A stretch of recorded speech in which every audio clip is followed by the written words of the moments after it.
Hujan turun tanpa henti malam itu. Desa kecil di pinggir hutan tampak sunyi seperti ditelan kabut. Lampu-lampu rumah redup tertutup gerimis, sementara suara angin menerpa dedaunan menciptakan bunyi berdesir yang membuat bulu kuduk meremang. Raka, seorang jurnalis muda, baru saja tiba di desa itu untuk menyelidiki hilangnya beberapa warga dalam 2 bulan terakhir. Tidak ada yang berani bicara banyak. Warga hanya mengatakan satu hal yang sama. Jangan keluar rumah setelah jam 11 malam, terutama kalau melihat bayangan hitam di ujung jalan. Awalnya Raka menganggap itu hanya mitos desa. Namun malam pertama menginap di rumah kepala desa, ia mulai merasakan sesuatu yang aneh. Jam dinding menunjukkan pukul 23.17 waktu Indonesia Barat ketika listrik tiba-tiba padam. Gelap, hanya suara hujan dan detak jam tua yang terdengar. Tok, tok, tok.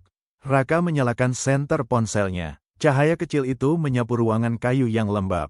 Tiba-tiba terdengar langkah kaki di luar jendela.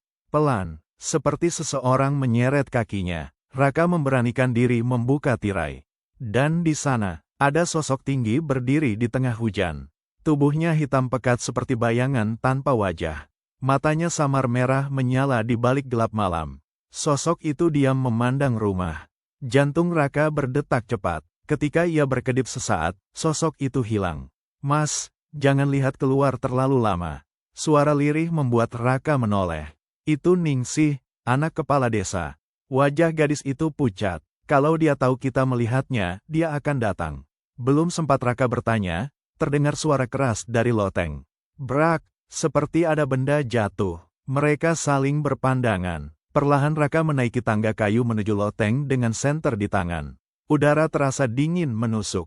Debu beterbangan, lalu cahaya senternya menangkap sesuatu di sudut ruangan. Sebuah kursi goyang tua bergerak sendiri.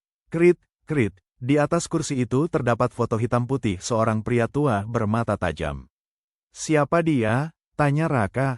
Ningsih gemetar. Itu Pak Wiryo, dukun desa yang meninggal gantung diri 10 tahun lalu. Tiba-tiba angin berembus kencang.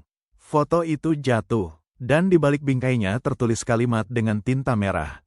Aku belum pergi. Suara langkah kaki mendadak terdengar tepat di belakang mereka. Duk, duk, duk.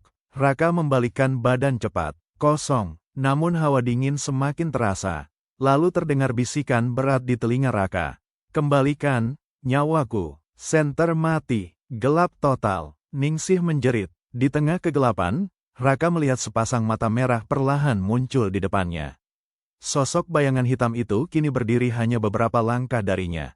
Tubuhnya tinggi menjulang hingga hampir menyentuh atap loteng. Bau tanah basah dan anyir darah memenuhi udara. Raka mundur perlahan, namun kaki kirinya seperti menginjak sesuatu. Ia menyorotkan senter yang kembali berkedip-redup. Dan napasnya tercekat. Di lantai loteng terdapat tulang belulang manusia yang tertutup kain lusuh. Tiba-tiba kepala desa muncul dari bawah sambil berteriak. Jangan percaya dia, wajah lelaki tua itu panik. Aku yang mengurung arwahnya di sini. Raka kebingungan. Kepala desa akhirnya mengaku bahwa bertahun-tahun lalu warga membunuh Pak Wiryo karena dituduh membawa kutukan. Mayatnya disembunyikan diam-diam di loteng rumah itu. Sejak saat itu satu persatu warga mulai hilang.